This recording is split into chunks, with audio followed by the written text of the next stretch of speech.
नमस्कार साथियों, एक बार फिर से स्वागत है आप सभी का लोधा जी क्लासेस के बीए प्लेटफॉर्म पर। दोस्तों, आज के सेशन में बीए फर्स्ट ईयर में भारतीय संविधान की सीरीज को कंटिन्यू करते हुए आज हम बात करेंगे संविधान संशोधन की प्रक्रिया पर। ठीक है ना।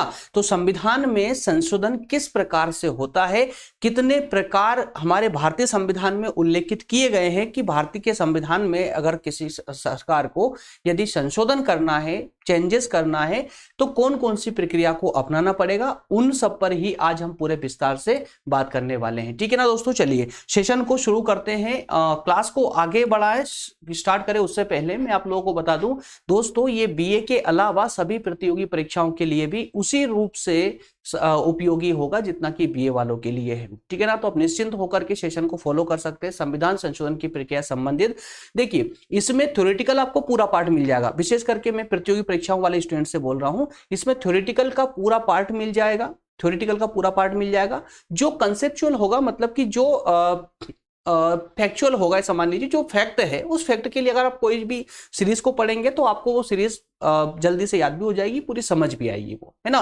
तो इसीलिए दोस्तों निश्चित रूप से आप सेशन को फॉलो कर सकते हैं। चलिए शुरू करते हैं, सेशन को स्टार्ट करते हैं, डायरेक्टली मूव करेंगे सेशन पर ही।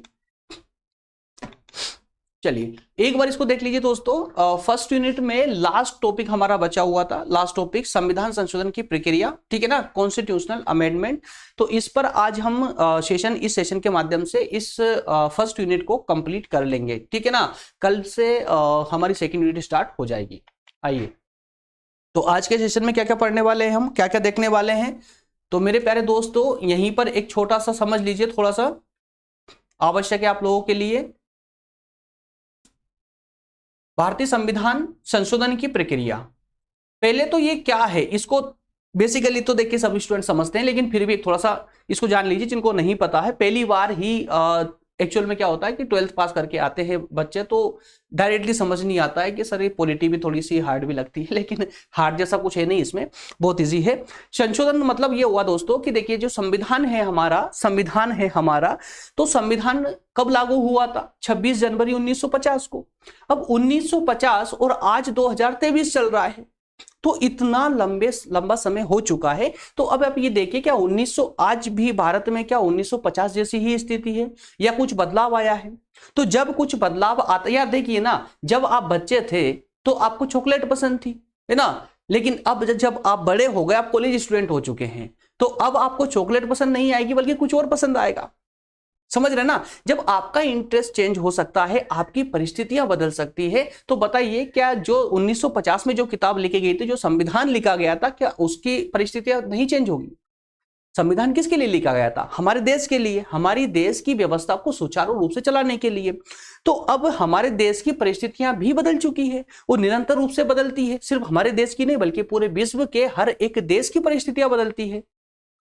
तो बदलती हुई परिस्थितियों के अनुसार संविधान को भी बदलता रहना चाहिए, जरूरी है। तो संविधान को कैसे बदला जाए, क्या किया जाए? क्या वापस से संविधान सभा बनाई जाएगी, है ना?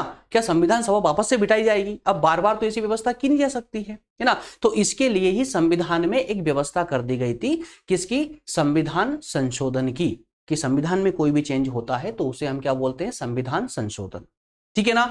तो वही संविधान संशोधन तो कि ठीक है, लेकिन ये होगा कैसे? संविधान में संशोधन होगा कैसे, संशोधन करेगा कौन? ये सारी प्रक्रिया और ये सारी बातें संविधान में ही उल्लेखित कर दी गई है। अब वो जो संशोधन है दोस्तों, वो किस प्रकार से होगा, वो उसी कंसेप्ट पर आज हमें चर्चा करनी है। ठीक है ना। तो संविधान में संशोधन करना है, चेंजेस करना है, तो हम संविधान में 3 प्रकार से चेंजेस कर सकते हैं। 3 प्रकार से मतलब ये कि एक प्रकार तो है एकदम साधारण विधि के माध्यम से, मतलब साधारण इजीली चेंज कर सकते हैं, एकदम साधारण तरीके से आसान रूप से संविधान में चेंज किया जा सकता है। एक विधि तो ये है, मतलब ये कि कुछ उपबंध संविधान में ऐसे हैं जिनमें अगर परिवर्तन करना हो तो साधारण रूप से कर सकते हैं। नंबर 1 में साधारण विधि के द्वारा, ठीक। नंबर 2 में हमें देखना है कि कुछ उपबंध या कुछ अनुच्छेद ऐसे हैं जिनमें यदि सरकार को परिवर्तन करना है, चेंजेस करना है, तो उसके लिए एक विशिष्ट प्रक्रिया अपनाई जाएगी, है ना, विशिष्ट प्रक्रिया अपनाई जाएगी। तो वो विशिष्ट प्रक्रिया का भी हमें समझना है। तीसरे नंबर में है कि कुछ उपबंध ऐसे भी हैं जिनमें अगर परिवर्तन करना हो तो विशिष्ट संसद के विशिष्ट प्रक्रिया के साथ ही साथ में राज्यों की भी अनुमति लेनी पड़ेगी, राज्यों की भी स्वीकृति लेनी पड़ेगी।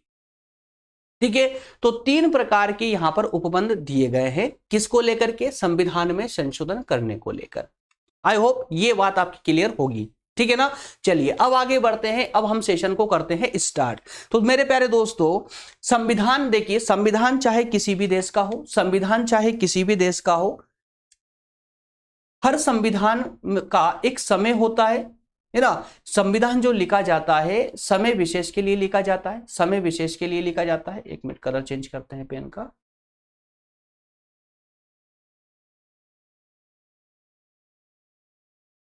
ओके, संविधान चाहे किसी भी देश का हो, हर संविधान जो है समय के साथ साथ उसमें परिवर्तन आवश्यक है, ठीक है ना।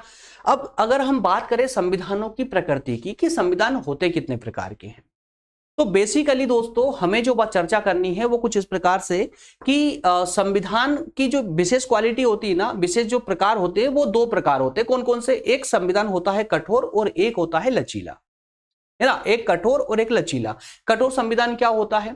कठोर संविधान का मतलब ये होता है कि जिस संविधान में आसानी से संशोधन ना किया जा सके उसे हम कठोर संविधान कहेंगे। अब ये संविधान निर्माताओं को ये तो पता था कि आने वाली परिस्थितियां चेंजेस होगी, बदलेगी, तो उसके लिए संविधान में परिवर्तन जरूरी था। लेकिन संविधान निर्माताओं ने, संविधान बनाने वालों ने ऐसी व्यवस्था क्यों की, संविधान को कठोर क्यों बनाया होगा? तो उसके लिए दोस्तों उन्होंने, उनके सामने देखिए, उन्होंने जिस संविधान का निर्माण किया, हम भारत की बात नहीं कर रहे हैं, बेसिकली एग्जांपल ले सकते हैं आप अमेरिका के संविधान का, क्योंकि अमेरिका का संविधान विश्व का सबसे अधिक कठोर संविधान है, उसमें आसानी से चेंजेस नहीं होता है, ठीक है ना। तो अब जब अमेरिका का संविधान बन रहा होगा तो वहां के संविधान निर्माताओं ने सोचा कि अमेरिका की जो उस समय की परिस्थिति थी, क्या परिस्थिति दोस्तों, कि कुछ राज्यों के एग्रीमेंट पर केंद्र सरकार का निर्माण हुआ था, है ना। तो उन्होंने कठोर संविधान इसलिए बनाया ताकि आसानी से चेंज ना किया जा सके संविधान, जिससे कि राज्य वापस से अलग ना हो जाए, क्योंकि अगर राज्य अलग हो गए तो पूरा अमेरिका फिर से बिखर जाएगा, ठीक है ना, पूरा अमेरिका फिर से बिखर जाएगा। तो उन परिस्थितियों को ध्यान में रखते हुए अमेरिका के संविधान निर्माताओं ने उस संविधान को कठोर बनाया था। अब वहीं इसके विपरीत में दूसरा संविधान देख लीजिए, जैसे कि इंग्लैंड का संविधान।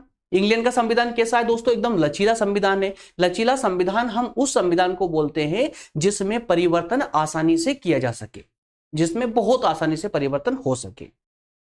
तो अब इन दोनों के बीच की कहानी अगर हम देखें कि भारत का संविधान कैसा है, क्या कठोर है या लचीला है, तो दोस्तों आपने कई बार पढ़ा होगा कि भारत का संविधान कठोर और लचीला दोनों प्रकृति, दोनों प्रकारों को समाहित किए हुए है, मतलब दोनों का मिश्रण है, कठोर भी है और लचीला भी है। ऐसा क्यों है? क्योंकि भारत किसी राज्यों के द्वारा मिलकर एग्रीमेंट के आधार पर नहीं बनाता, लेकिन फिर भी भारत के सामने एक बड़ी चुनौती थी अखंड भारत बनाए रखने की। अखंड भारत बनाए रखने की एक बड़ी चुनौती थी। तो उस चुनौती के लिए संविधान निर्माताओं ने कठोर संविधान का निर्माण किया, ठीक है ना, संविधान में कठोरता का प्रवेश कराया। अब ऐसा क्यों था? क्योंकि भारतीय संविधान में दोस्तों अमेरिका, ऑस्ट्रेलिया और स्विट्जरलैंड के संविधान की तरह ही संघात्मक शासन व्यवस्था को अपनाया गया था। संघात्मक शासन व्यवस्था को अपनाया गया था, मतलब जहां एक केंद्र होगा, है ना, मतलब केंद्र जो है केंद्र अमर होगा। आपने एक वाक्य पढ़ा होगा जहां पर कि केंद्र अनश्वर और राज्य नश्वर होगा, है ना। मतलब ये कि केंद्र कभी समाप्त नहीं हो सकता, राज्य समाप्त हो सकते हैं, राज्य नए भी बन सकते हैं, नए राज्यों का निर्माण हो सकता है, लेकिन केंद्र ना कभी समाप्त होगा ना कभी नया बनेगा, है ना। तो केंद्र में चेंजेस नहीं होगा, तो इसी को हम बोलते हैं संघात्मक शासन प्रणाली। तो भारत में संघात्मक शासन प्रणाली को अपनाया गया था, इस कारण से संविधान का कठोर होना भी आवश्यक था। लेकिन बदलती हुई परिस्थितियों को ध्यान में रखते हुए हमारे संविधान निर्माताओं ने संविधान को लचीला भी बनाया, इंग्लैंड के संविधान की तरह। इसीलिए हम कह सकते हैं कि भारत का जो संविधान है वो कठोर और लचीला दोनों प्रकार का है। आई होप ये पूरी बात कहानी आपको समझ आई होगी, ठीक है ना। तो अब बात यहां ये आती है कि सर आपने कहा कि संविधान हमारा कठोर भी है और लचीला भी है, तो संविधान में जो परिवर्तन करना है, जो संशोधन करना है, तो वो उसके लिए भी अलग अलग प्रक्रियाएं होंगी, है ना। जो जहां पर हम लचीले संविधान की बात कर रहे हैं, तो वहां उस लचीले संविधान वाले पार्ट में आसानी से परिवर्तन किया जा सकता है, और जो कठोर संविधान है उसमें परिवर्तन करने के लिए थोड़े लोहे के चने चबाने पड़ेंगे, मतलब एक कठिन प्रक्रिया अपनानी पड़ेगी। क्लियर है ना। तो दोस्तों जैसा मैंने आपको प्रारंभ में ही बताया कि 3 प्रक्रियाओं को अपनाया जाता है संविधान के अंदर, भारतीय संविधान में चेंज करने के लिए, संशोधन करने के लिए 3 प्रक्रियाओं को अपनाया जाता है ना।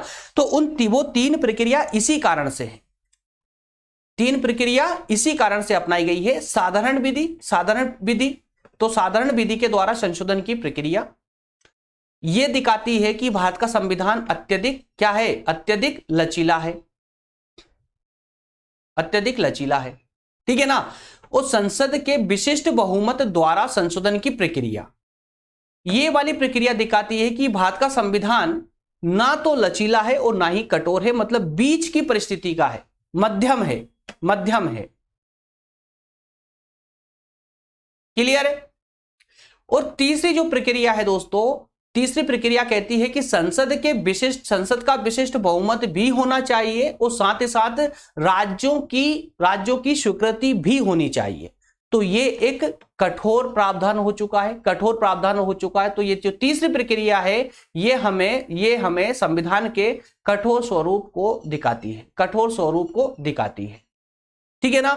तो ये 3 प्रक्रियाएं हैं और हमारा आज का पूरा सेशन इन तीनों प्रक्रियाओं पर ही होने वाला है, ठीक है ना। आइए एक एक प्रक्रिया को पूरे अच्छे से व्यवहारिक रूप से समझने का प्रयास करते हैं, जिससे कि पूरा क्लियर होता चला जाएगा, है ना। डेटा मैं आप लोगों को प्रोवाइड कर रहा हूं, डोंट वरी, पीडीएफ के रूप में, जो आप एग्जाम के टाइम पे रिवीजन लगा सकते हैं। बस इसको एक व्यवहारिक रूप से भी एक बार समझते चले, जिससे आपको कोई समस्या ना आए।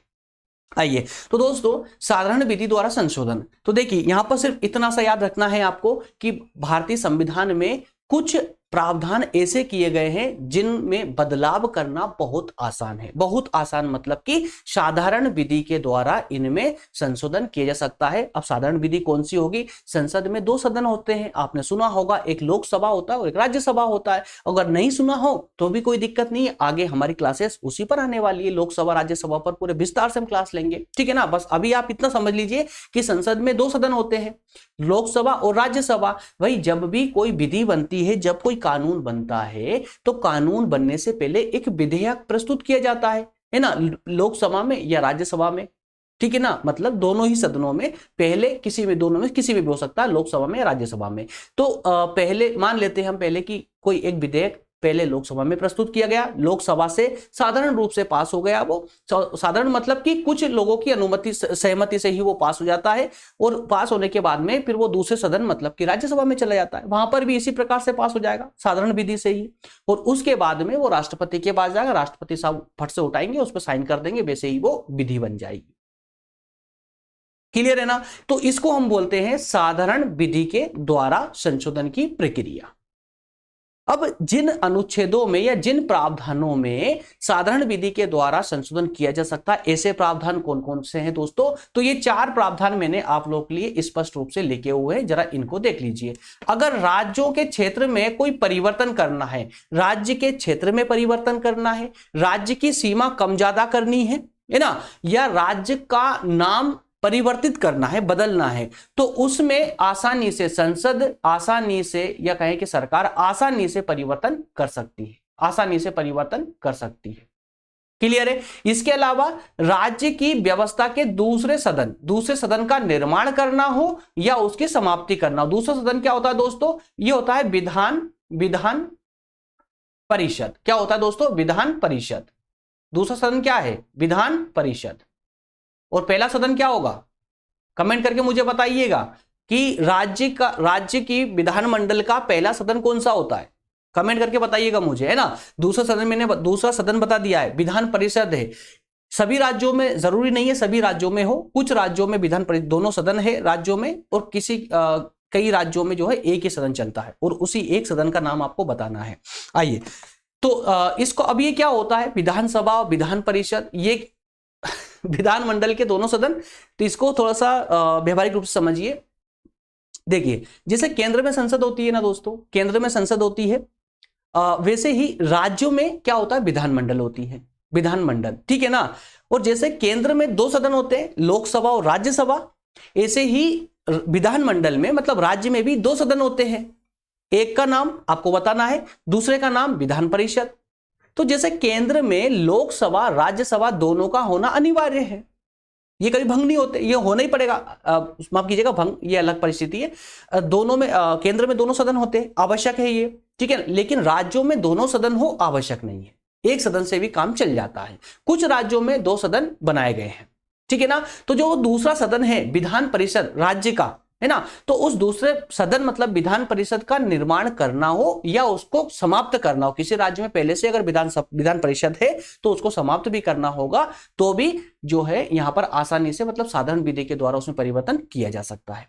तीसरा, अगर नागरिकता को लेकर के कोई परिवर्तन करना हो, कोई चेंजेस करना हो, तो भी साधारण विधि के द्वारा संशोधन किया जा सकता है। इसके अलावा अनुसूचित जातियों की बात करें या उन अनुसूचित जातियों के क्षेत्रों के से संबंधित कोई प्रावधान करना हो तो भी आसानी से किया जा सकता है, ठीक है ना। तो ये कुछ प्रावधान दोस्तों ऐसे थे जहां पर आसानी से परिवर्तन होना आवश्यक था, ठीक है ना। तो ये हमारे संविधान को लचीलेपन की ओर धकेल रहा है, मतलब लचीलापन की ओर प्रदर्शित करते हैं कि भारतीय संविधान लचीला है, अत्यधिक लचीला है, ठीक है ना। चलिए, अगर हम नेक्स्ट की बात करें तो अब नेक्स्ट दूसरी प्रक्रिया आती है। कौन सी प्रक्रिया आती है दोस्तों? विशिष्ट बहुमत के द्वारा संशोधन की प्रक्रिया। संसद के विशिष्ट बहुमत के द्वारा संशोधन की प्रक्रिया, इसको एक बार फिर से अच्छे से समझिए क्योंकि ये आवश्यक है दोस्तों। अगर ये कहानी समझ नहीं आई ना तो पूरा मैटर बिगड़ जाएगा। मैं एक बार फिर से आपको बता रहा हूं, देखिए संसद की दोस्तों अगर हम बात करें, संसद की बात करें, व्यवहारिक रूप से समझिए, समझते चलिए, है ना, समझते चलिए। खाली संसद की बात करें तो यहां पर हम बेसिकली तीन पार्ट मानते, तीन भाग मानते हैं संसद के। एक होते हैं लोकसभा, एक होती लोकसभा, एक राज्यसभा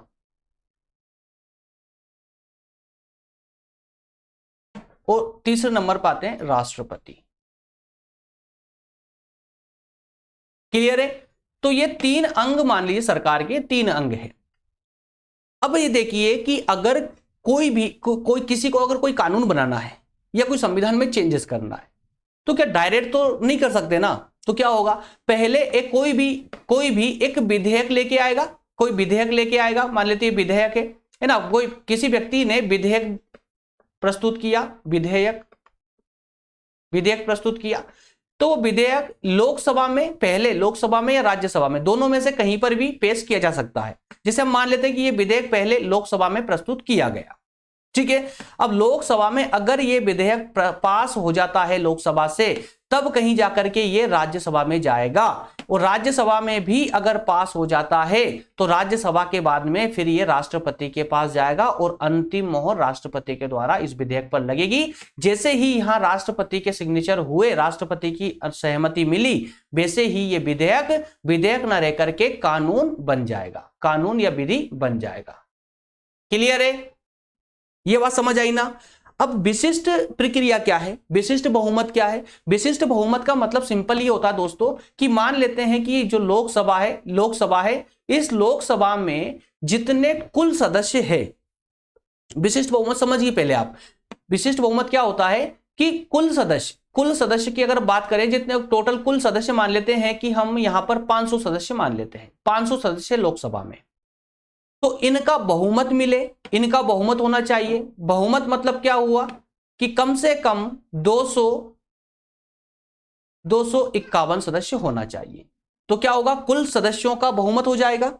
या फिर सदन में जितने सदस्य उपस्थित थे, जैसे मान लेते हैं कि 100 सदस्य उपस्थित थे, तो इनका 2/3 बहुमत आवश्यक है, 2/3 लोगों की स्वीकृति आवश्यक है।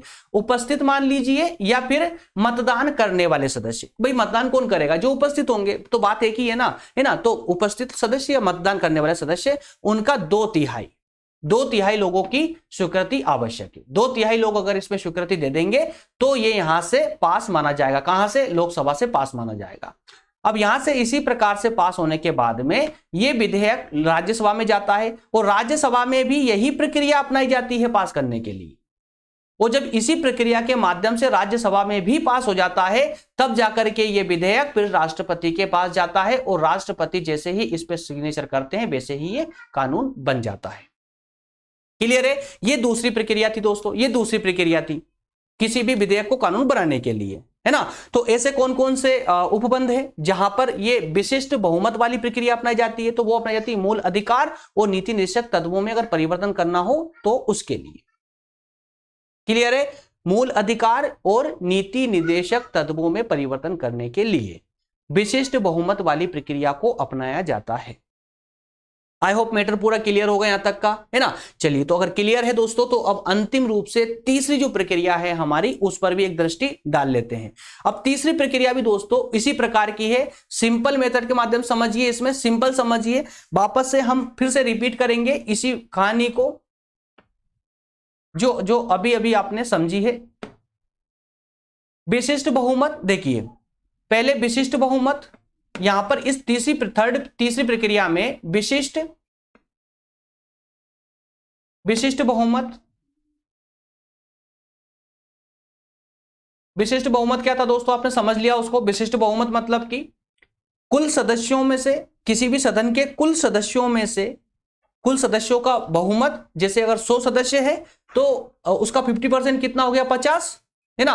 तो बहुमत लेने के लिए कम से कम एक ज्यादा होना चाहिए ना, है ना। तो कम से कम 51, अगर 100 सदस्य है सदन में तो 51 सदस्यों की स्वीकृति होना चाहिए। एक तो ये हो गया। या फिर अगर ऐसा नहीं है तो फिर सदन में जितने सदस्य उपस्थित जितने सदस्य उपस्थित है या फिर जो मतदान कर रहे हैं, इन दोनों में से 2/3 सदस्य होना चाहिए। 2/3 सदस्य मतलब यार अगर 3 में से 2 सदस्यों की स्वीकृति होना चाहिए। अगर 3 सदस्य है तो 2 लोगों की स्वीकृति होना चाहिए। समझ आया ना? ठीक है ना। आसान तरीके से बता रहा हूं, जैसे कि मान लेते हैं कि अगर 30 सदस्य है तो 30 में से 20 की स्वीकृति होना चाहिए। 10 भले ही स्वीकृति ना दे तो 2/3 किसको बोलेंगे? 3 में से 2, ठीक है ना। ये 2 सदस्य आउट ऑफ 3, ठीक है ना। तो 3 में से 2 सदस्यों की स्वीकृति। तो अगर इनकी स्वीकृति मिल जाती है तो इसको हम बोलते हैं विशिष्ट बहुमत। क्या बोलते हैं दोस्तों? विशिष्ट बहुमत। जो अभी आपने समझा, विशिष्ट बहुमत। अब जो तीसरी हमारी प्रक्रिया है, ये विशिष्ट बहुमत तो आपने ले लिया, किस किस का? लोकसभा राज्यसभा का।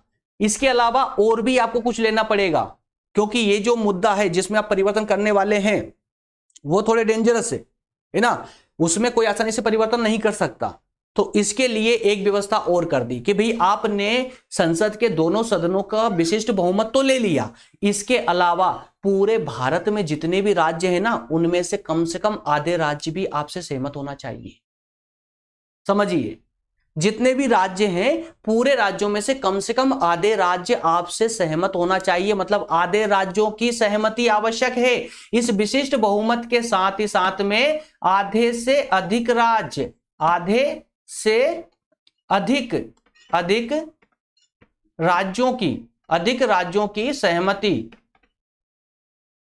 की सहमति आवश्यक है।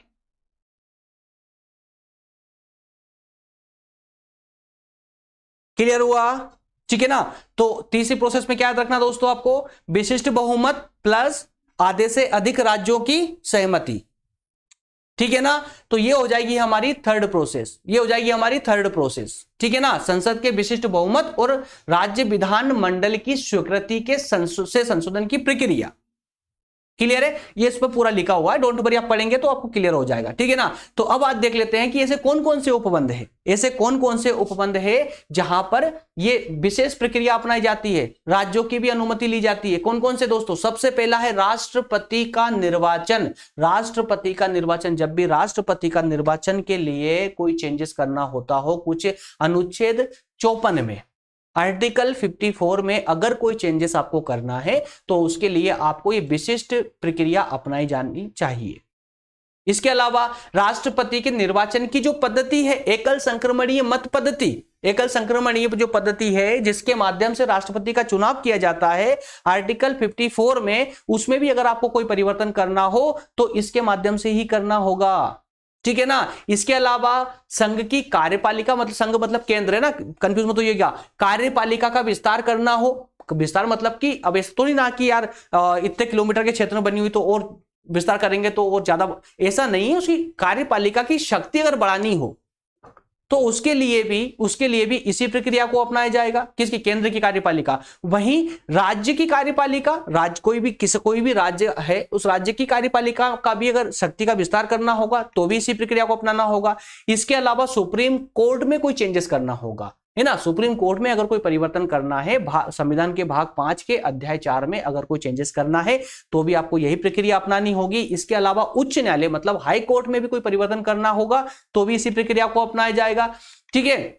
इसके अलावा जो केंद्र शासित प्रदेश होते हैं उनमें जो हाई कोर्ट होते हैं, उच्च न्यायालय होते हैं, उनमें कोई चेंजेस करना हुआ तो भी आपको यही प्रक्रिया अपनानी होगी।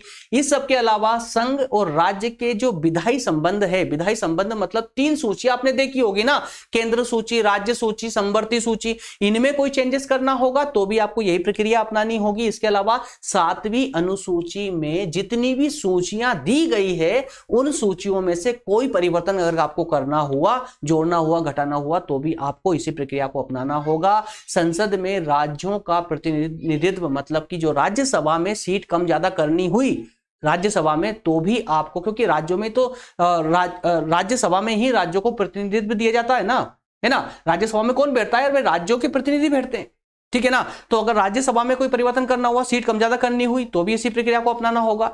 इसके अलावा संविधान का जो अनुच्छेद 368 है जो ये बताता है कि इसमें परिवर्तन किया गया तो इसे को संविधान संशोधन माना जाएगा।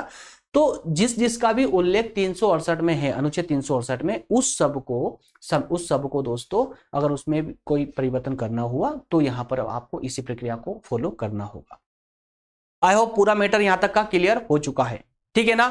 अब कहानी दोस्तों छोटी सी ये आती है कि एक मैटर था, जब हम बात करते हैं कि चाहे वो साधारण विधि के माध्यम से चेंजेस की हो या फिर वो विशिष्ट बहुमत के द्वारा चेंजेस वाली बात हो, दोनों ही जगह हमने ये देखा था कि पहले दोनों में से किसी भी सदन में पहले विधेयक प्रस्तुत होता है, वहां से पास होता है, फिर दूसरे सदन में जाकर वहां पास होता है, फिर तीसरे स्टेप पर वो राष्ट्रपति के पास जाता है। तो संविधान में ये लिखा गया था कि जैसे ही दोनों सदन से विधेयक पास होकर राष्ट्रपति के पास जाएगा तो राष्ट्रपति उस पर अपनी सहमति दे सकते हैं।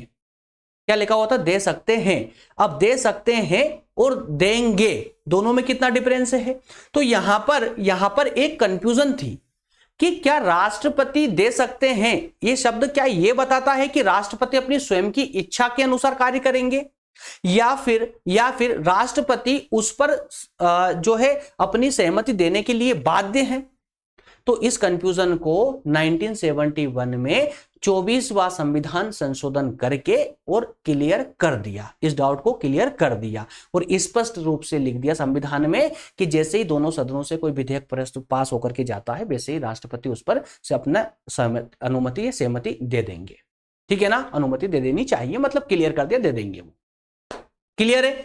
तो इस प्रकार से दोस्तों हम यहां पर यह मान सकते हैं कि जिस प्रक्रिया को भारतीय संविधान निर्माताओं ने संविधान के अंतर्गत अपनाया है उस प्रक्रिया के द्वारा तो हम स्पष्ट रूप से मान सकते हैं और कह भी सकते हैं कि भारतीय संविधान कठोर होने के साथ साथ अत्यधिक लचीला संविधान भी है। मतलब दोनों का ही एक अद्भुत मिश्रण देखने को मिलता है, अद्भुत समन्वय देखने को मिलता है, जो कि विश्व के अन्य संविधानों में इस प्रकार का समन्वय कहीं भी देखने को नहीं मिलता है। क्लियर है? मेरे ख्याल से सेशन आपको कंप्लीटली समझ आया होगा, तीनों ही प्रक्रियाएं आपको बहुत अच्छे से क्लियर हो चुकी होगी, ठीक है ना दोस्तों। अगर सेशन कंप्लीटली अगर आप सबको समझ आ रहा हो तो प्लीज यार थोड़ा आगे बढ़ाते हुए चलें सेशन को, जिससे कि है ना और स्टूडेंट तक इसकी पहुंच बने। नेक्स्ट सेशन जो दोस्तों हमारा होगा वो होगा संसद पर, भारतीय संसद पर। तो संसद पर अब सेशन हमारा स्टार्ट हो चुका है। संसद पर लगभग 4 से 5 क्लासेस होने वाली है, क्योंकि लोकसभा पर पहले हम पूरे विस्तार से बात करेंगे, लोकसभा के पूरे गठन के बारे में, सब लोकसभा के लगभग सारी बात चर्चा कर लेंगे। इसके बाद में लोकसभा अध्यक्ष, लोकसभा का गठन, ये सारी बातें हम करने वाले हैं। उसके बाद में राज्यसभा की बात करेंगे, दोनों के बीच में क्या डिफरेंस है, क्या समानता है, ये सारी बात भी हम करने वाले हैं। ठीक है ना। अब इसके बाद में संसद पर बात करेंगे। संसद मतलब केंद्र सरकार की हम बात कर रहे हैं, और जब विधानमंडल की बोलूंगा ना तो समझ जाइएगा राज्यों की बात कर रहे हैं। तो भाई सरकार तो दोनों जगह होती है ना, आप सभी को पता है। हमारे भारत में 3 प्रकार की सरकार पाई जाती है। एक केंद्र सरकार होती है, एक राज्य सरकार होती है, और एक स्थानीय सरकार होती है। स्थानीय सरकार के रूप अलग अलग होते हैं। ग्रामीण क्षेत्र की बात करें तो ग्रामीण क्षेत्र में ग्राम पंचायत होती है, उसको शहरी क्षेत्र में कन्वर्ट करें तो वह नगर पालिका होती है। ठीक है ना। तो इस प्रकार से रूप अलग अलग है लेकिन है एक ही। सरकार 3 प्रकार की होती है। ठीक है ना। तो पहली केंद्र सरकार, तो भाई केंद्र सरकार हम संसद की बात कर रहे हैं। संसद का गठन, केंद्र का गठन कैसे होता है? संसद का गठन। उसके बाद में हम राज्यों की बात करेंगे, मतलब विधानमंडल की बात करेंगे। तो वहां पर भी भाई विधानमंडल मतलब कि राज्यों की संसद है ना, उसमें भी 2 सदन है। उसके बाद में हम स्थानीय सरकार की भी बात करेंगे। तो इस प्रकार से पूरे step by step, topic by topic पूरे सेशनों को क्लियर करने वाले। चलिए मिलेंगे लोकसभा के साथ में दोस्तों। Thank you so much. और अगर अभी तक भी आपने हमारे सेशन के अगर कंटिन्यू लेना चाहते हैं तो मैं आपको मजबूर नहीं कर रहा हूं, दबाव नहीं बना रहा हूं। अगर आप कंटिन्यू हमारे साथ पढ़ना चाहते हैं, 3rd ईयर तक कंटिन्यू पढ़ना चाहते हैं, और इसके अलावा अगर आप कोई प्रतियोगी परीक्षाओं की तैयारी भी कर रहे हैं दोस्तों, तो अब अभी कुछ अभी डिसीजन फाइनल नहीं हुआ है, अभी कुछ चल रहा है कि हो सकता है कि हम इसी चैनल पर आप लोगों को प्रतियोगी परीक्षाओं की भी तैयारी करना प्रारंभ करवा दें। इसी चैनल पर अभी हमने प्रज्ञान हिंदी, जो आपको दिख रहा है ना, प्रज्ञान हिंदी को स्टार्ट करवाया था कि इस प्लेटफॉर्म पर आपको प्रतियोगी परीक्षाओं की तैयारी करवाएंगे। लेकिन अभी बातचीत चल रही है, डिसीजन अब लास्ट में डिसीजन क्या निकलता क्या होता है वो आप लोगों को मैं जरूर बताऊंगा, है ना।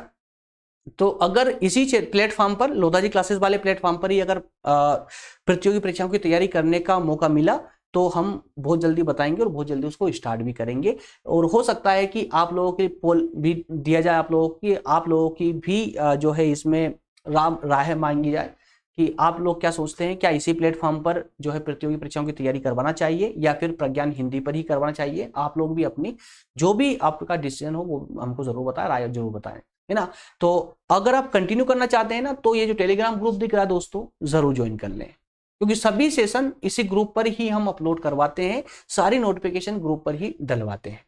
ठीक है ना। सब कुछ निःशुल्क है, कोई चार्जेबल नहीं है, याद रखिएगा। ग्रुप में आकर भी अगर आप स्टडी करेंगे हमारे साथ तो भी वो पूरी तरह से निःशुल्क ही होगा, लेकिन बस एक शर्त तो होती है कि आपको अपडेट रहना पड़ता है। ग्रुप में जो भी सेशन हम डालते हैं तो सेशन को आपको ज्वाइन जरूर करना होता है, ये आपकी नैतिकता होती है बस। ठीक है ना। चलिए मिलेंगे नेक्स्ट सेशन में दोस्तों। थैंक यू, धन्यवाद।